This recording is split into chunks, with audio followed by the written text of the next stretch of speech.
যৌথ সংসদীয় কমিটির বৈঠক বয়কটের সিদ্ধান্ত বিরোধী দলগুলির।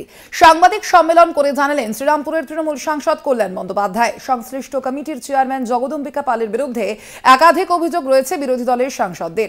কল্যাণ নিজেও ওয়াকফ সংক্রান্ত যৌথ কমিটির সদস্য। প্রথম থেকেই আমাদের যিনি চেয়ারম্যান আছেন জয়েন্ট পার্লামেন্টারি কমিটির, তিনি ভীষণ স্বেচ্ছাচারিতা, আরবিট্রারি, এবং তিনি সমস্ত কাজ করছেন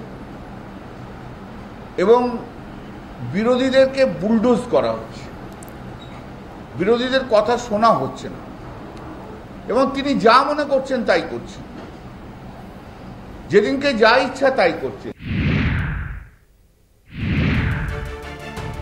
কদিন আগেই যৌথ সংসদীয় কমিটির বৈঠকে বেঁধেছিল হট্টগোল। মেজাজ হারিয়ে কাঁচের বোতল ভেঙে ফেলেছিলেন তৃণমূল সাংসদ কল্যাণ বন্দ্যোপাধ্যায়। আহত হয়েছিলেন নিজেই, রক্ত ঝরেছিল হাত কেটে। সূত্রের খবর, বৈঠক চলাকালীন বচসায় জড়িয়ে পড়েন বিজেপি সাংসদ তথা হাইকোর্টের প্রাক্তন বিচারপতি অভিজিৎ গঙ্গোপাধ্যায় ও তৃণমূল সাংসদ কল্যাণ বন্দ্যোপাধ্যায়। মেজাজ হারিয়ে যৌথ সংসদীয় কমিটির চেয়ারম্যান জগদম্বিকা পালকে লক্ষ্য করেও বোতল ছুঁড়তে গিয়েছিলেন কল্যাণ। সেই রেশ কাটতে না কাটতেই আবারও ঝামেলা।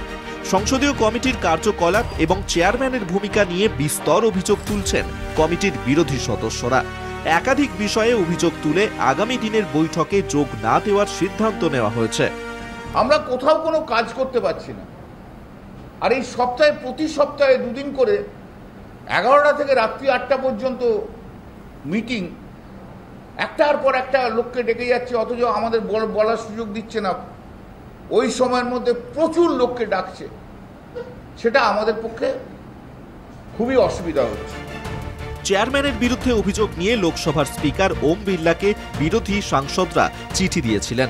তারা স্পিকারের সঙ্গে সাক্ষাৎও করেছিলেন। কল্যাণদের দাবি, তাতে কাজের কাজ কিছুই হয়নি।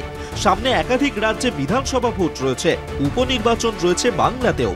এছাড়া দিনভর ব্যস্ত শিডিউল থাকে সাংসদদের, তাই তাঁরা যৌথ সংসদীয় কমিটির বৈঠকে যোগ দিতে পারবেন না বলে জানিয়েছেন কল্যাণ। এই যে ট্যুর হচ্ছে, আগামী পরশু থেকে যে মিটিং হবে, গুয়াহাটি, ভুবনেশ্বর, কলকাতা, পাটনা এবং লখনৌ, আমরা বিরোধী দলে যারা যে সমস্ত সাংসদরা রয়েছি, আমরা এটা বয়কট করছি।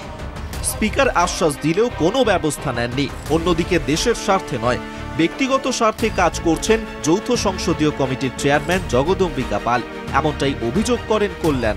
সব দিক খতিয়ে দেখেই বৈঠক বয়কটের সিদ্ধান্ত বলে জানিয়েছেন তৃণমূল সাংসদ। দেবজ্যোতি ঘোষের রিপোর্ট, কলকাতা টিভি।